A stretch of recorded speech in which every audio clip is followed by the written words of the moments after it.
হৈ গ'ল, বন্ধ কৰক আৰু শ্যাম ৰাভা ৰকলেণ্ড পাৰ্ক চুৰ কৰা চোৰৰ চৰ্দাৰ ৰাইজে তেওঁলোকক অনাগত দিনত ৰাইজৰ ভোটৰ দ্বাৰা উত্তৰ দিব। পুনৰবাৰ কৈছো, ভাৰতীয় জনতা পাৰ্টি কলিয়াবৰ জিলাৰ উপসভাপতি পাৰ্থপ্ৰতিম হাজৰিকা মামু পুনৰবাৰ চামগুৰিবাসী ৰাইজৰ ওচৰত মই ক্ষমা প্ৰাৰ্থনা কৰিছোঁ। ৰাইজক ক'বলৈ মই অকণো চিন্তাপূৰ্ণ নকৰোঁ। আৰু আজি মই এইখিনি কৰিবলগীয়া হ'ল, মই দল বিৰোধী নহয়, মই ভাৰতীয় জনতা পাৰ্টিৰ বিৰোধী নহয়। ভাৰতীয় জনতা পাৰ্টি কৰি কংগ্ৰেছ নকৰাৰ বাবে মই বহুবাৰ মাৰ খাবলগীয়া হৈছে। কিবা সুধিবলগীয়া আছে, চামগুৰিত নিমন্ত্ৰণ জনাওক, মোৰ ঘৰে চামগুৰি। আজি টেম্পুখন লৈ পেলাই প্ৰতিবাদ এইটো কাৰণে কৰিবলগীয়া হৈছে। প্ৰথম কথা, মই বিজেপি বিৰোধী নহয়, কাৰণ ভাৰতীয় জনতা পাৰ্টি দলটো ব্যক্তিকেন্দ্ৰিক নহয়, এইটো দলকেন্দ্ৰিক। আৰু যেতিয়া এই গোটেই সমগ্ৰ ভাৰতবৰ্ষত 2013-14 চনত যেতিয়া আপোনাৰ কংগ্ৰেছ আছিল, তেতিয়া ইয়াত ভাৰতীয় জনতা পাৰ্টিৰ অকলে মই জাণ্ডা ধৰা মানুহ। এই কথা ওপৰ নেতৃত্বই ভালদৰে জানে। কিন্তু আজি দেখিবলৈ পোৱা গৈছে কংগ্ৰেছতকৈ বেছি লেতেৰামিকে ইয়াত আপোনাৰ দালাল চক্ৰ চলি গৈছে। তো ব্ৰহ্মপুৰ সমষ্টিৰ, আমি যিহেতু ব্ৰহ্মপুৰ সমষ্টিবাসী, ব্ৰহ্মপুৰ সমষ্টিৰ বিধায়ক যদু গোস্বামী ডাঙৰীয়াই যি ওচৰত মানুহ লৈ ফুৰিছে কাষৰ, ধৰি লওক যেনেকে উদাহৰণস্বৰূপে আপোনাৰ অলক চৌধুৰী, এজন কাটচোৰ, তথ্য সহকাৰ, মই যিখিনি কথা কৈছো তথ্য আৰু প্ৰমাণ আছে দেই, মই মিছা কথা কোৱা নাই। মই শ্বহীদ পৰিয়ালৰ ল'ৰাটো প্ৰণৱজ্যোতি দাসে মিছা কথা নকয়। অলক চৌধুৰী, এইফালে বেদান্ত গায়ন, আপোনালোকে জানে প্ৰণৱ বৰাৰ মাৰ্ডাৰ কেছত তাৰ নাম আছিলে। তাৰপিছতে আপোনাৰ পাৰ্থপ্ৰতিম হাজৰিকা ওৰফে মামু চামগুৰিৰ ওচৰৰে, তেওঁ সামগ্ৰিক ক্ৰীড়া সন্থা বৰবাদ কৰাৰ পৰা প্ৰফুল্ল মহন্তক 2011 চলাবলৈ কৌশলে খেলুৱালে। সেই শৰাত কৰা পইচাৰ আকৌ এখন স্কুল ধুনীয়াকৈ খুলি এতিয়া আকৌ ভাৰতীয় জনতা পাৰ্টিটো গেলাবলৈ আহিছে। তো মই চামগুৰিৰ ল'ৰা হিচাপে চামগুৰিৰ সম্পদ বৰবাদ হ'বলৈ কেতিয়াও নিদিওঁ। মই কোনো দালালক প্ৰশ্ৰয় দি, দলালক ছাপোৰ্ট কৰি পেলাই ভাৰতীয় জনতা পাৰ্টি কৰা নাছিলো ইমান বেয়া দিনত। মাজতে এটা কথা কওঁ, সেই সময়ত ভাৰতীয় জনতা পাৰ্টি কৰা ৰকিবুল হুছেইনৰ সমষ্টিত আৰু পাকিস্তানত গৈ হিন্দুস্তান জিন্দাবাদ কোৱা একেই কথাই আছিল, এইটো আপোনালোকেও জানে। আজি প্ৰতিবাদ হৈছে, আপোনাৰ প্ৰতিবাদ এইটো হৈছে নহয়, হ'ব, প্ৰতিবাদ অব্যাহত থাকিব।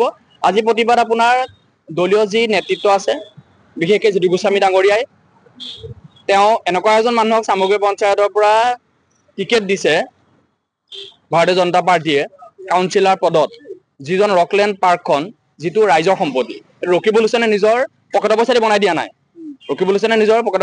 দিয়া নাই। তো ৰাইজৰ সম্পত্তি তেওঁলোকে আজি বৰবাদ কৰিলে। তেওঁলোকে মানে তেওঁ চোৰৰ চৰ্দাৰ হয় শ্যাম ৰাভা, যাক আপোনাৰ কাউন্সিলৰ টিকেট দিয়া হৈছে ভাৰতীয় জনতা পাৰ্টিৰ ফালৰ পৰা। সেয়েহে এনেকুৱা এয়া আপোনাৰ সামূহিক ক্ৰীড়া সন্থা বৰবাদ কৰা তেওঁৰেই অগ্ৰজ পাৰ্থপ্ৰতিম হাজৰিকা, জানে ৰাইজে তেওঁ কেনেকুৱা, কি কথা, কি বতৰা, মই ক'লোৱে আপোনালোকক অলপ আগত।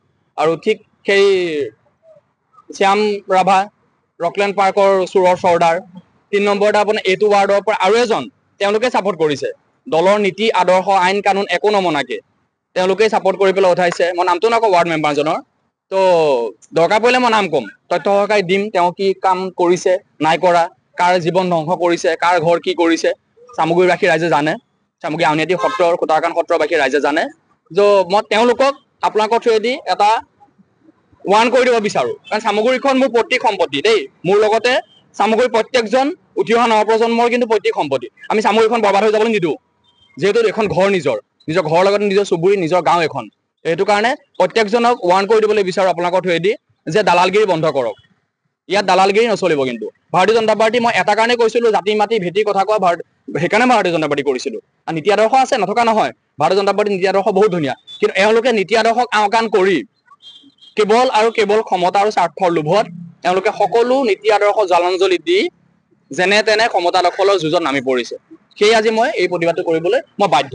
মই কৰিবলৈ বিচৰা নাছিলো, ভাৰতীয় জনতা পাৰ্টিৰ এগেইনষ্টত কোনোদিন যোৱাও নাই, নাযাওঁ, কিন্তু মই দলক ভাল পাওঁ, কিন্তু এই ব্যক্তি, এনেকুৱা কিছুমান দালাল ব্যক্তিক মই কেতিয়াও ছাপোৰ্ট নকৰোঁ। আজি আপুনি প্ৰতিবাদ কিহৰ কাৰণে,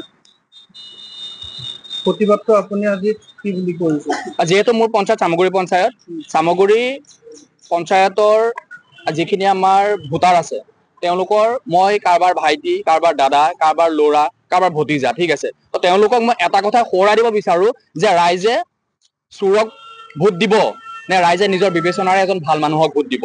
ভোট দিয়ে কাক, ৰাইজৰ কথা সেইটো, কিন্তু এজন চোৰক ছাপোৰ্ট কৰাটো কেতিয়াও কোনো নিবিচাৰে চাগে, ঠিক আছে। এজন ঘৰ ধ্বংস কৰা মানুহক কোনো কেতিয়া চাগে ৰাইজে মানে ওপৰত উঠাবলৈ কেতিয়াও নিবিচাৰে আৰু যিবোৰ আমাৰ সামগ্ৰীৰ সম্পদৰ কথা আহিল বইল সম্পদ ধ্বংস কৰা মানুহখিনিক এতিয়াই চিনাক্ত কৰি পেলাই ৰাইজে গেলা আলুক খৰাহিৰ পৰা পেলাই দিয়াটো মই বেটাৰ বুলি ভাবোঁ। আপুনি বিচৰা বাতৰি পাব কেৱল নিউজ 18 এপত। নিউজ 18 এপ ডাউনলোড কৰিবলৈ স্কেন কৰক এই QR কোড। গুগল প্লে ষ্টৰতো পাব এই নিউজ 18 এপ।